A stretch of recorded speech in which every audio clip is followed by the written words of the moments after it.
everyone, it's Leanne here.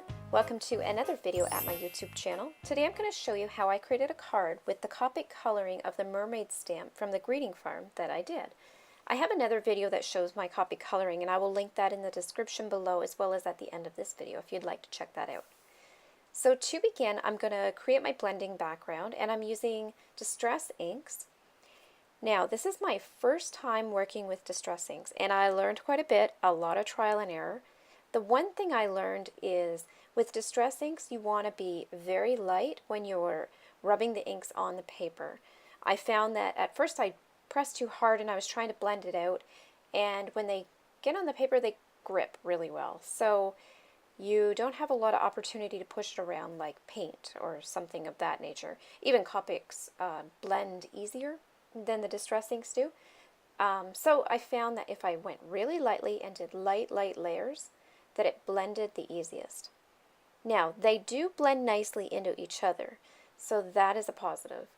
And so I did go back and forth quite a few times blending the two colors that I used. So my purple color is Wilted Violets, and the blue color is called Tumbled Glass. And I thought that these were really nice and complemented the coloring on the Mermaid stamp very nicely. And when I completed this, I wanted to do a distressed look and add the water droplets. So I wanted to make sure my backgrounds were nice and dark, and so that I could really get a really rich contrast with the water droplets. And so you'll see me going back and forth a few times, and I'm just blending those colors into each other. The purple is quite a bit darker than the Tumbled Glass, the blue. So once I had my blue down, I went back in and just merged the colors a little bit more, put more blue or more purple over the blue. When I did my distressing with my water bottle, I found that the blue still wasn't dark enough. I wanted more of a contrast, so I came back in and added more. And the nice thing with these inks is they allow you to do the layers, and they're really forgiving in that way. So it was really nice to be able to go back in and add some touch-ups after I thought I was done, but wanted to do a little more tweaking. And with the water bottle too, I got that at IKEA. It was, I think it was like $1.99 or something. It was pretty cheap. It's actually a mister for spraying plants, but it works really well as a craft water bottle. So I'm just checking my background and seeing if that's big enough to hold my stamp. And everything looks good. So I'm just applying tape with my tape roller. And I'm adhering this down on cardstock. The blue background paper I used is from Michaels, and it is just a Recollections paper. So it's an open, it's a linen style, but it's an open sheet that you can buy on the shelf.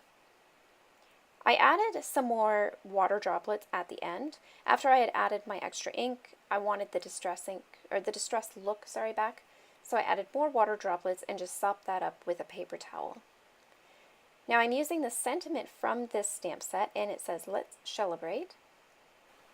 And for the background, I'm also using the Everyday Sentiments banners from Lawn Fawn. So I've put foam tape on the back of both items. I want them to raise up off the card. And before I tack those down, I'm just checking placement and spacing to make sure that they're evened out and each one has adequate space on the card. So I have the banner set where I want it, and I'm going to place the mermaid first. I've taken the tape off and lightly laid her down on the card, and this way I can nudge her a little bit with my finger until she's in the place that I want, and then I just push her down into the card. And here I'm adding the sentiment banner finally. And I have that in place where I want it, so I've just adhered that as well. And for this, I did a top folding card. I thought that would be a little bit different and unique for this application. I hope you guys enjoyed this video, and if you did, please give it a thumbs up and be sure to subscribe so you're notified the next time I post a video. Thanks so much for watching.